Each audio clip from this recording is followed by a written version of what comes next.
Doctor Faiyaz साहब आपकी तरफ आता हूं। सर ये बताइएगा, ये करप्शन का खात्मा क्या इमदादी कीमत या सपोर्ट प्राइस के ख़त्म होने से हो सकता है? दूसरा ये कि IMF कहता है कि जनाब सब्सिडी ख़त्म करें, तो यही बात थी कि जनाब सब्सिडीज को ख़त्म किया जा रहा है और हुकूमत जो है शायद इस सिमत में इस एक्शन को लेकर जा रही है। ये वाकई ज्यादती हुई है किसानों के साथ, आप क्या कहते हैं? ये एक तो बड़ी सीधी सी बात है, किसानों के साथ हमेशा ज्यादती होती है क्योंकि ना तो गवर्नमेंट ऑर्गेनाइज तरीके पे काम करती है, ना फार्मर का कोई ऑर्गेनाइज स्ट्रक्चर है। हाँ। कोई डेटाबेस नहीं है, कोई हमारे पास जिसे कह सकते हैं ना कि कंप्लीट और परफेक्ट इंफॉर्मेशन नहीं है, कितनी हमारी प्रोडक्शन होती है, कितने फार्मर्स हैं, कितनी लैंड है, कितने हमारे जो एक्सपेंसेस उससे हैं और कितनी की सेल होनी चाहिए। ये पिछले डाटा को लेके आगे आ जाते हैं, लेकिन असल में तो फार्मर इन ऑल केसेस गंदम जो है उसकी वैल्यू को अगर आप देखें तो वो ऐड होती है 200% तक। और इसका मतलब यह है कि फार्मर जो चीज बेचता है और एंड यूजर तक जाती है तो उसकी वैल्यू कई गुना बढ़ जाती है। हाँ। और इसका कई डाटा नहीं है, ना कभी गवर्नमेंट ने ना किसी और इदारे ने इस चीज को एस्केलेट किया या इसके ऊपर डिस्कशन की। अब ये देखें ना, फूड सिक्योरिटी की डेफिनेशन को पहले सामने रखें तो फूड सिक्योरिटी में आपकी 3 क्रॉप्स मेजर आती हैं जो हमारे यहाँ सबसे ज्यादा डिमांड होती है मार्केट में। वो एक तो वीट है और दूसरी आपकी राइस है, तीसरा आपका आ जाता है आपका क्या कहते हैं शुगर। सबसे ज्यादा जो यूज होने वाला है वो ऑयल है, एडिबल ऑयल। अच्छा, है। और ये तीनों चीजें जो है ना बहुत ज्यादा इनका आप समझिए कि इकोनॉमिक इम्पैक्ट होता है इंडिविजुअल पे भी और फार्मर पे भी, क्योंकि फार्मर भी इसी सोसाइटी में रहता है, उसे भी चीजें बाय करनी पड़ती हैं।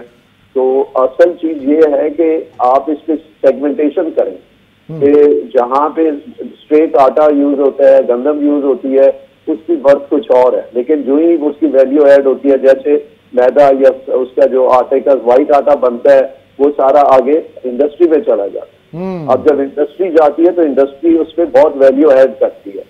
तो गवर्नमेंट को ये सोचना चाहिए कि फार्मर को बैकवर्ड हम ये सारी जो वैल्यू एडिशन है, जितनी भी इनकम है, ये तो इंडस्ट्रियलिस्ट के पास जा रही है। हालांकि इंडस्ट्रियलिस्ट इन्हीं फार्मर्स पे डिपेंडेंट है और इंडस्ट्रियलिस्ट की तो इसमें कोई गलती नहीं है। आपके सिस्टम के अंदर कोई ऐसी प्रोविजन नहीं है, सिस्टम में कोई देखता नहीं है कि जी ये जो इतना बड़ा हमारा फ्लो है कैश का और ये रिटर्न होके सिस्टम के अंदर रिसाइकल नहीं होता।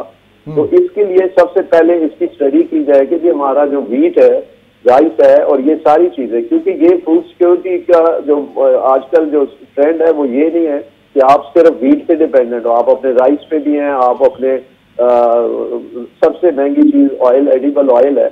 अगर गवर्नमेंट इन जैसे शुगर है, अब शुगर हमारे जो लोग हैं वो 10% भी यूज नहीं करते, बाकी आपकी 90% शुगर जो है ना वो इंडस्ट्री के पास जाती है और उसमें मैनी टाइम वैल्यू एडिशन होती है। अब उस वैल्यू एडिशन का फायदा इंडस्ट्रियलिस्ट को जरूर होता है, इंडस्ट्रियलिस्ट फायदा अपना पास ऑन भी करना चाहता होगा, लेकिन मैकेनिज्म नहीं है। तो आप अपने सिस्टम के अंदर ज्यादा तवज्जो दें और फार्मर को आप अपना सबसे इम्पोर्टेंट पार्टनर समझे। गवर्नमेंट का पार्टनर है क्योंकि फूड सिक्योरिटी गवर्नमेंट का काम है और गवर्नमेंट उसके लिए अपने जितने भी एग्जाम होते हैं उसे उठाना भी पड़ते हैं। ठीक है, मैं ये पॉइंट में रखूंगा जरा अली खिजर की तरफ। अली, सपोर्ट प्राइस मैकेनिज्म, ज़ाहिर है कि एक बात हमेशा कही जाती है कि गवर्नमेंट का काम जो है वो कारोबार करना नहीं बल्कि कारोबार के लिए कंड्यूसिव माहौल और पॉलिसीज़ फराहम करना है। हुकूमत जिस कारोबार में उस कारोबार में करप्शन की दास्तानें हैं, नेमली आप PIA कह लें, पाकिस्तान रेलवे कह लें, ये गंदुम है इसके अंदर कह लें, चीनी है उसके अंदर कह लें, जहाँ हुकूमत की इंटरवेंशन नहीं है, मार्केट बेस्ड है, वहाँ पर चावल को आप देख लें, they are doing exceptionally well. आप कॉर्न की फसल को देख लें। क्या यहां से ये निकालना सपोर्ट प्राइस मैकेनिज्म, इमदादी कीमत को हटाना, ये रास्त इक़दाम है?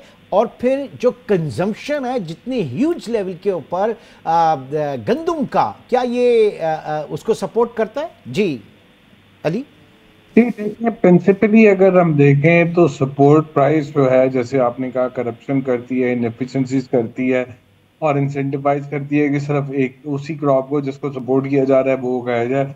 तो ये एक अच्छी चीज नहीं है। लेकिन जैसे मेरे फार्मर दोस्तों ने बताया कि ये एक तरीका जो साला साल चला आ रहा है, मतलब बहुत मतलब कई सालों से चल रहा है और दहाइयों से चल रहा है। फिर एक आरती का सिस्टम है, जो आरती एक पूरा एक इकोसिस्टम लेके चला रहा है। फार्मर वहां पे उगाता है, उसका लाइवलीहुड डिपेंड करता है, फिर आरती उससे खरीदता है, उसे इनपुट देता है, फिर उससे वो लेता है, फिर आगे मार्केट में हुकूमत उससे लेती है, एक प्राइस इंडिकेशन होती है, उस पर चलता है। आपने लास्ट ईयर बताया कि जी आपने 39, और आपने अगर खत्म करना था तो आप इसको प्लान करते। वो अच्छी बात है कि आप इसको इस तरह खत्म कर प्लान करते बताते।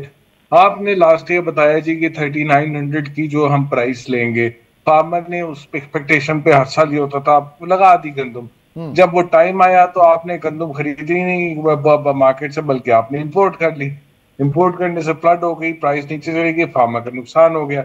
इस साल फिर आप कहते रहे आप सपोर्ट प्राइस देंगे, बट एंड में आपने सपोर्ट प्राइस नहीं दिया, और एंड में फिर ये हुआ कि आप आरती के सिस्टम को भी निकाल के जा रहे हैं, गंदम की कीमतें गिर गई। आपको यह है कि जी शहरों में जो है रोटी की कीमत सस्ती हो जाए, तो किसान का क्या जा रहा है, क्या जा रहा है वो आप देख नहीं रहे। उसका ओवरऑल इकोनॉमी पे इम्पैक्ट क्या आ रहा है, जो हर छोटी मोटी बड़ी चीज की डिमांड कम होती जा रही है, वो फार्मर कमा नहीं रहा, ये हो रहा है। अब अगले साल फार्मर नहीं कमाएगा तो फिर शॉर्टेज होगी, इंपोर्ट होगी, क्या होगा, उसका जो नुकसान है उसका क्या होगा। द पॉइंट इज दिस कि यार आप एक चीज प्लान करके बताएं। एक आईएमएफ के प्रेशर के अंदर आपने चुपके से ये चीज कर दी और इसका कोई जिक्र नहीं किया। फार्मर को आपने दाएं को दिखा के बाएं की खेल दी, मतलब ये तो फिर गलत काम है ना। तो और आरती को सिस्टम आप कहते हैं वो जी वो एक्सप्लोरेटिव है, खराब करता है, तो भी उसको ऑल्टरनेट सिस्टम तो देना।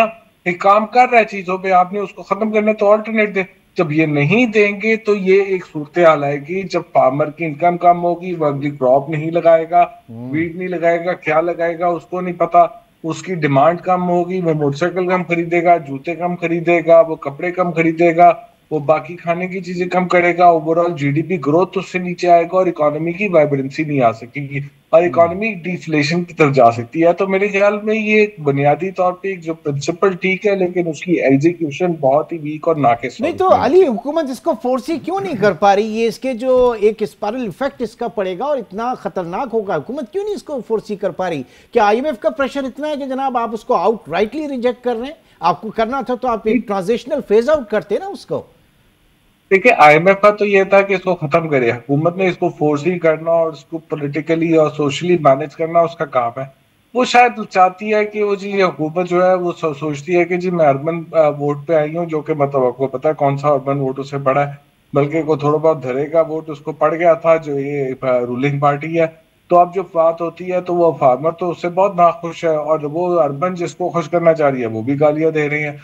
तो एक्चुअली वो पॉलिटिकल पॉइंट स्कोरिंग करना चाह रही है जी, इन्फ्लेशन हम कम कर दे, कीमतें कम कर दे। फार्मर का क्या होता है, वो कहती है वी डोंट केयर। ये चीज है सूरत। शायद मेरे ख्याल से इसीलिए फिर कहा गया कि जनाब वो चंद हजार लोग जो हैं